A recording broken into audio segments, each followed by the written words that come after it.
चलिए दोस्तों, एक नए वीडियो में आपका स्वागत है। सागर शास्त्री नाम के एक शिक्षक थे। प्राइमरी स्कूल के बच्चों को पढ़ाते थे। उनका स्कूल गांव से 7 किलोमीटर दूर था। उनके पास कोई वाहन नहीं था। स्कूल के आसपास का इलाका पूरी तरह से सुनसान था, इसलिए वो अक्सर किसी से लिफ्ट मांगते थे। कभी कभी लिफ्ट नहीं मिलती थी तो पैदल ही चला जाते थे, यह सोचकर कि भगवान ने मुझे 2 पैर दिया है, कब काम आएंगे।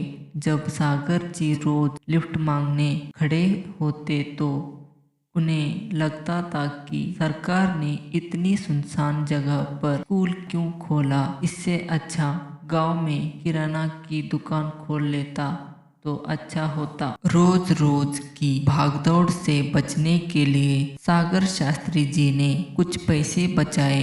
होंडा कंपनी का एक नया स्कूटर खरीद लिया।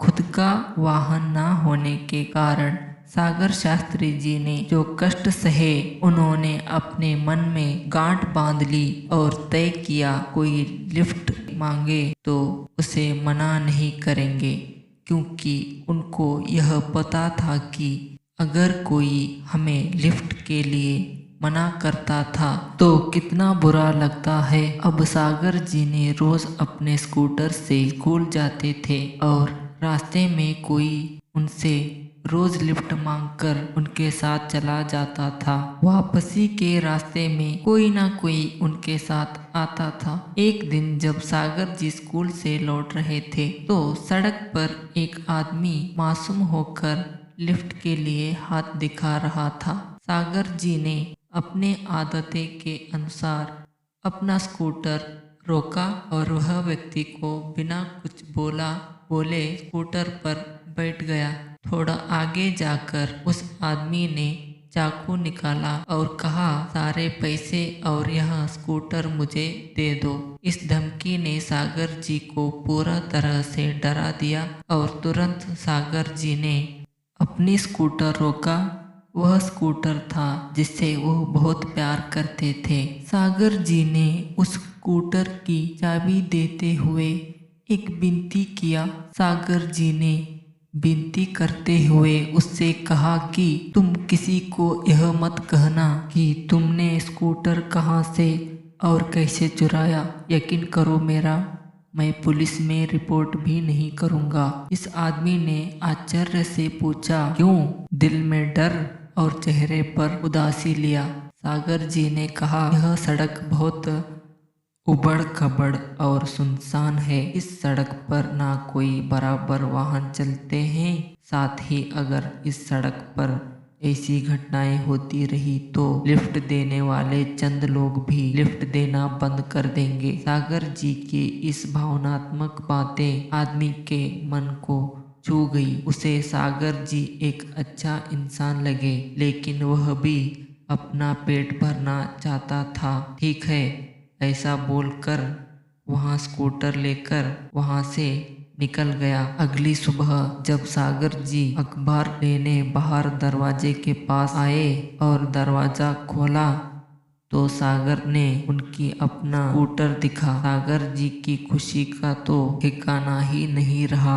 वह स्कूटर के पास दौड़े और अपने स्कूटर पर प्यार से हाथ फेरने लगे, मानो जैसे उनका बच्चा था। उनको वहाँ एक कागज चिपका हुआ मिला। उस पर लिखा हुआ था, मास्टर साहब, यह मत सोचना आपकी बातों से मेरा दिल पिघल गया। कल मैंने आपका स्कूटर चुराया, गांव गया और सोचा कि उसे भंगार वाले को बेच दूं, लेकिन जैसे ही भंगार वाले ने वहाँ स्कूटर देखा, मेरे कुछ कहने से पहले ही वह भंगार वाला बोला, अरे यह तो मास्टर साहब का स्कूटर है। उससे बचाने के लिए प्रयास में मैंने उसे कहा, हाँ मास्टर साहब ने मुझे बाजार में काम से भेजा है, शायद उसे मुझ पर शक हो गया। मैं वहाँ से चला गया और एक बेकरी में गया। मुझे बहुत भूख लगी थी और ऐसा सोचा कि कुछ खा लूँ।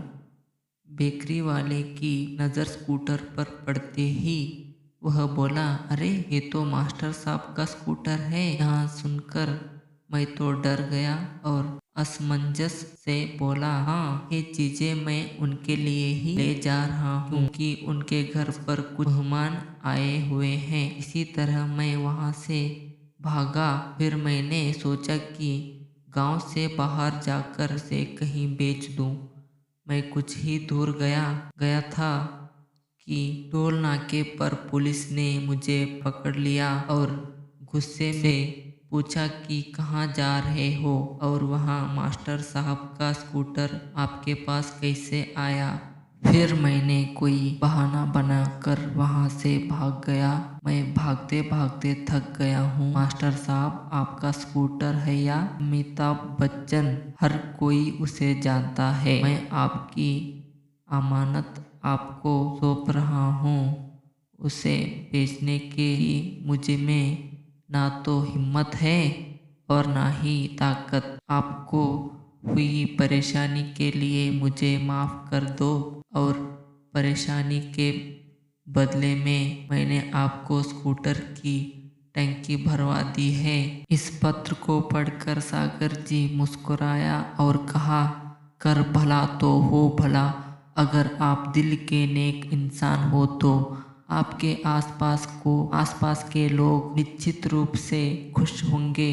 इसलिए जीवन में कभी भी किसी की मदद करने के लिए पीछे नहीं हटना चाहिए। दोस्तों, वीडियो अच्छा लगा हो तो लाइक, शेयर एंड सब्सक्राइब करके चले जाना। नेक्स्ट वीडियो में मैं आपके लिए बहुत ही बढ़िया सा टॉपिक लेके आऊँगा गाइस। तब तक के लिए टेक केयर, बाय बाय।